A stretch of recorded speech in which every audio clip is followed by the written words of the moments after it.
Ada sebuah penelitian besar pada kelompok usia lanjut yang menunjukkan bahwa kadar LDL ternyata tidak ada hubungannya dengan angka kematian, termasuk kematian karena penyakit jantung. Bahkan pada segmen pasien tertentu, ternyata kadar LDL yang lebih tinggi ternyata malah berhubungan dengan angka kematian yang lebih rendah.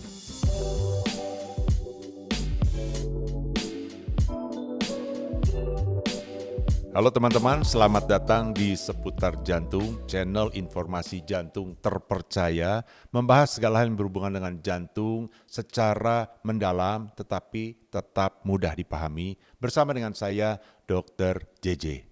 Akhir-akhir ini semakin sering saya melihat di sosial media postingan-postingan yang menyatakan bahwa kolesterol itu tidak menyebabkan penyakit jantung koroner atau kolesterol tidak menyebabkan terjadinya penumpukan plak. Bahkan sebagian malah menyatakan bahwa kolesterol itu bermanfaat malah untuk jantung. Nah, karena itu saya membuat video ini dengan satu pertanyaan, benarkah kolesterol bukan penyebab penyakit jantung? Ya. Nah, sebagai dokter jantung tentu saya meyakini bahwa kolesterol adalah salah satu penyebab terpenting penyakit jantung koroner, penyebab terpenting dari terjadinya plak di pembuluh darah koroner. Tapi saya tidak serta-merta menolak pernyataan-pernyataan itu karena saya tahu pernyataan-pernyataan ini mesti ada dasarnya. Jadi saya coba cari-cari literaturnya dan ketemu ternyata ada penelitian yang cukup besar, ya, dan ternyata hasilnya betul mengejutkan saya bahwa hasilnya sesuai dengan apa yang dinyatakan di postingan-postingan di sosial media bahwa kadar LDL ternyata tidak ada hubungannya dengan penyakit jantung koroner. Nah, kita akan bahas itu secara objektif, ya. Ini saya sampaikan penelitiannya oleh Uwe Ramskov dan kawan-kawan, diterbitkan di jurnal BMJ, ini jurnal yang terkenal juga tahun 2016. Ini penelitian merupakan systematic review, artinya dia mereview beberapa penelitian. Di sini ditemukan ada 19 penelitian yang melibatkan total keseluruhan lebih dari 60.000 pasien. Dalam penelitian ini, pasien-pasien yang diambil adalah pasien-pasien yang di atas 60 tahun, diperiksa kadar LDL-nya, lalu diikuti antara 10 sampai 15 tahun, lalu dilihat berapa banyak yang meninggal.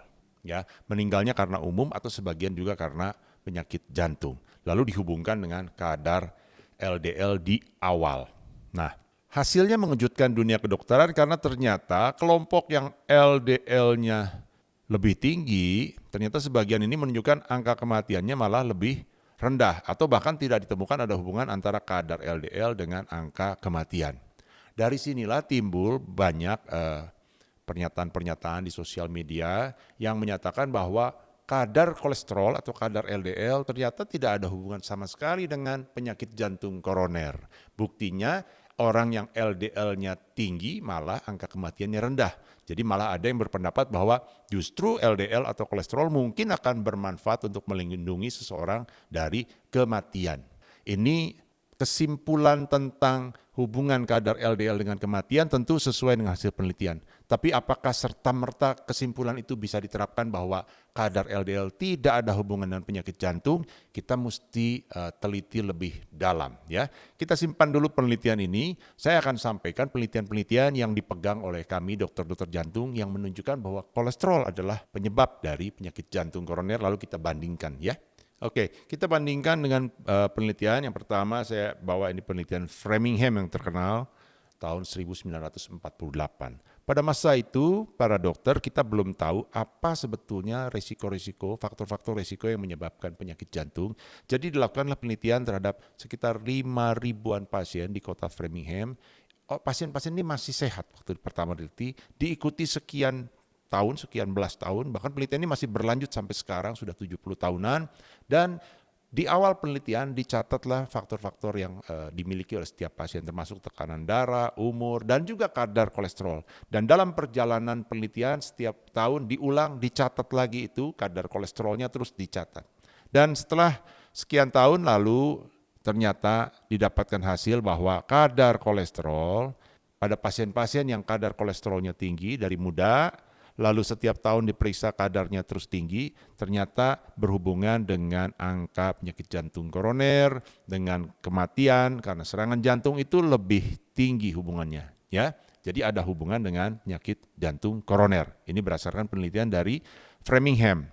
Lalu penelitian ini diperkuat dengan penelitian yang kurang lebih serupa desainnya pada tahun 1970, terkenal dengan istilah Mr. Fit atau Multiple Risk Factor Interventional Trial, ya. Dan penelitian ini jauh lebih besar, 350.000 pasien laki-laki usia menengah, dan ini sama diikuti pasiennya belum sakit jantung, lalu diperiksa kadar kolesterolnya, dicatat berkali-kali dalam perjalanannya kolesterolnya, ya.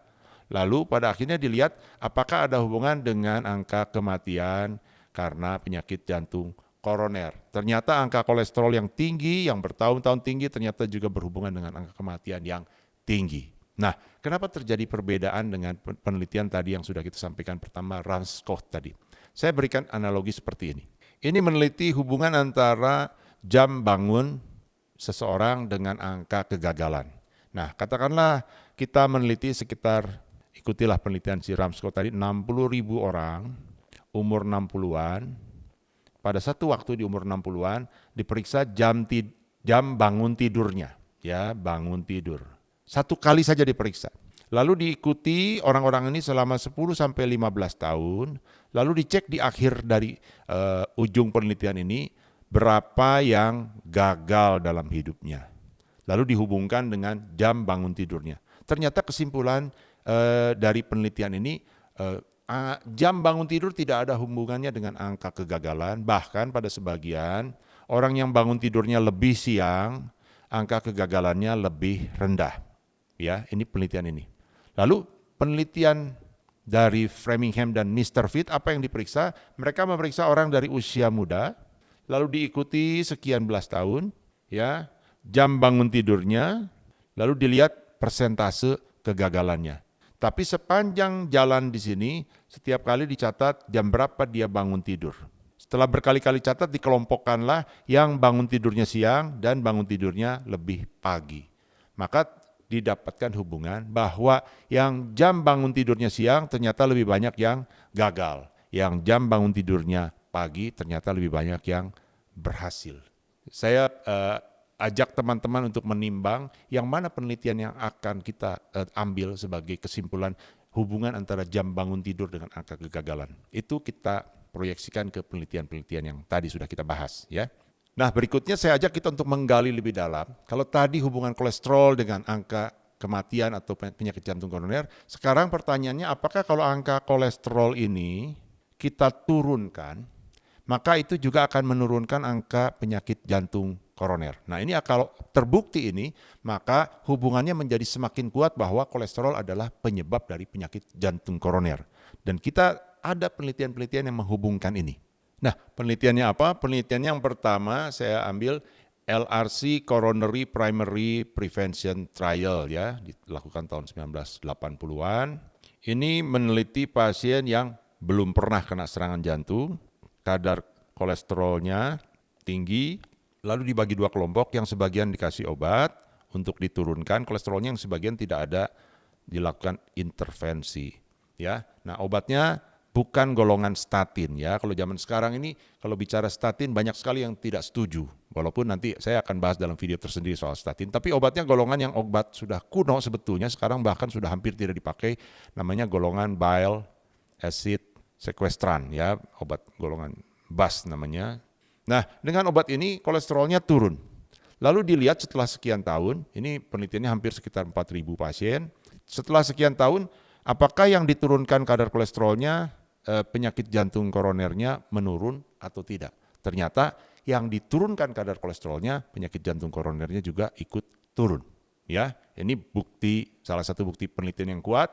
Lalu penelitian berikutnya adalah yang sangat besar, ini sering sekali dipakai oleh dokter-dokter jantung, ini kolesterol, CTT trial, kolesterol treatment trialist collaboration, ya. Ini penelitian besar sekali, melibatkan 170 ribuan pasien, Dan ini sebetulnya suatu meta-analisis. Meta-analisis artinya menganalisa secara statistik hasil-hasil dari semua penelitian-penelitian yang bertujuan sama dengan tujuan penelitian ini, yaitu melihat apakah dengan penurunan kadar LDL, baik itu pada pasien yang belum kena serangan jantung atau sudah kena serangan jantung, diturunkan dengan pemberian obat. Pada umumnya obatnya adalah statin.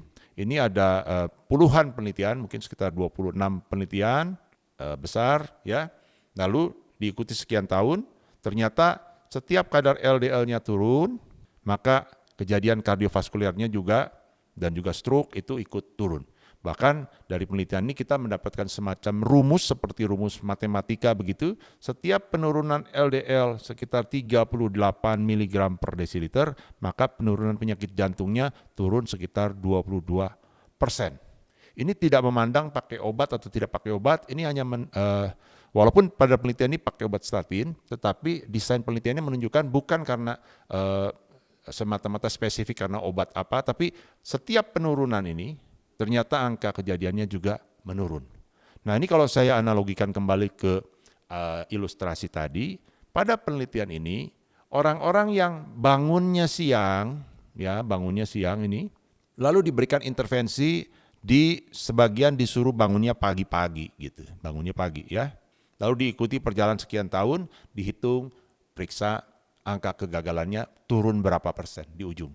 Sementara satu kelompok yang lain dibiarkan tetap bangun siang, lalu dilihat angka kegagalannya turun berapa persen. Ternyata ada hubungannya, kalau yang tadinya bangunnya siang, sekarang dipaksa untuk bangun pagi, ternyata angka kegagalannya berkurang. Dengan demikian sangat sederhana kita bisa melihat bahwa jam bangunnya ini ada hubungan dengan angka kegagalan. Kalau pada penelitian kolesterol ini berarti angka LDL, angka kolesterol memang ada hubungannya dengan penyakit jantung koroner.